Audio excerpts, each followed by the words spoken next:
Now, finally, India has successfully set a record by launching 104 satellites into orbit at the same time.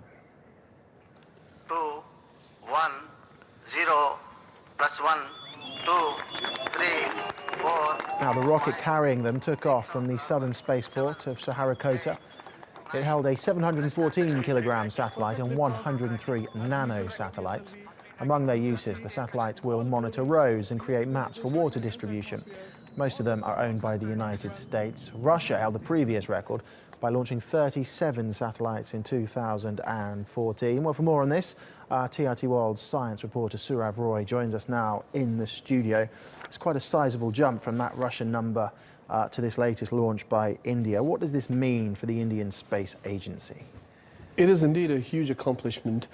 But in terms of science, it is not just taking up 103 or 104 satellites up into space. It's also successfully deploying them in orbit, which means a lot of complicated math and a lot of complicated physics into it.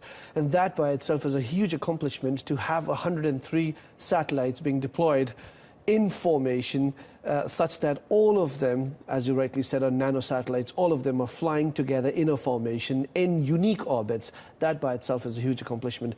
The Indians are not looking at setting record. They're looking at maximizing their capacity, which means that they're looking at pushing the next frontier. What could be the next frontier for them? And what could be the next frontier for them? What are they looking at? Well, they've already sent the world's cheapest yet the most successful Mars mission, known as Mangalyaan. They've sent a very successful mission to the moon called as Mangalyaan. They're now looking at trying out the GSLV, the Geosynchronous Satellite Launch Vehicle, in the months to come. They're looking at sending more missions to Mars, to Moon, as well as to Jupiter and Saturn as well. And if one has to go by what the space agency ISRO says, the Indian Space Agency, they're looking at one launch a month. Now that means a huge amount of science and technology research and development taking place within the agency. And just how big an achievement is this? We've touched on the figures. Why exactly are they spending so much money, putting so much effort into this? Because it's, like I said earlier, it's not about the money. It's testing your capacity versus your knowledge of science. Now, we all know that there are many space nations who have the ability to send rockets as well as satellites into space. But ISRO, the Indian Space Research Organization, is by far the most successful space agency, given the fact that it hasn't had any major or any massive failures in the last 10 years.